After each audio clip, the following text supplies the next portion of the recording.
نظام التعليق. يشكل نظام التعليق أحد أهم الأنظمة في السيارة، فهو حلقة الوصل بين العجلات وجسم المركبة، وهو النظام الذي يحافظ على ثبات وتوازن هيكل السيارة وغرفة القيادة، كما أنه النظام الذي يحافظ على ثبات السيارة على الطرقات والمنعطفات. وأخيرا وليس آخرا، فهو النظام الذي يقوم بامتصاص الصدمات الناتجة عن عدم استواء الطريق ويمنع وصولها إلى غرفة القيادة. والسؤال الآن هو: كيف يعمل هذا النظام؟ عندما تمر السيارة فوق عائق ما، فإن هذه الكفة المعدنية تسمح للإطار بالنزول أو الارتفاع بشكل مستقل عن هيكل السيارة والإطارات الأخرى بحركة بطيئة، وذلك لامتصاص الصدمة الناتجة عن هذا العائق. هذه الحركة البطيئة نسبيا توفرها مصات الصدمات والنوابض الحلزونية المحصورة بين الكفات وهيكل السيارة. يتكون مص الصدمات من جزئين رئيسيين، هما المكبس والاسطوانة السفلى.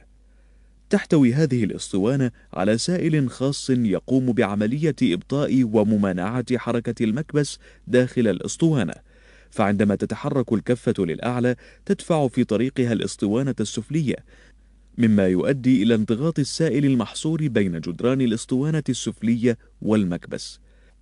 عندها وبفعل ضغط هذا السائل ينفتح صمام المكبس، سامحا للسائل بالمرور إلى أعلى المكبس بشكل بطيء نسبيا، ويساعد في عملية الحركة البطيئة النابض الحلزوني المحيط بماص الصدمات.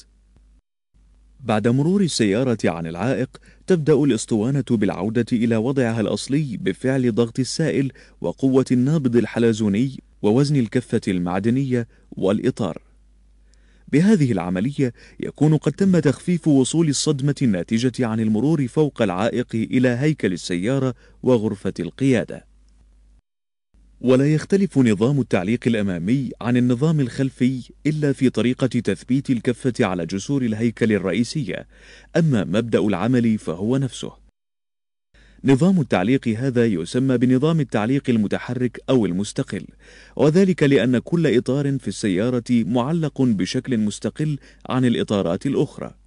ومن الجدير بالذكر أن النوابض الحلزونية تستخدم عادة في سيارات نقل الركاب الصغيرة التي تستخدم نظام التعليق المستقل، أما في مركبات الشحن الكبيرة فتستخدم عادة نوابض أكثر قوة وتحملا للأوزان تسمى النوابض الورقية.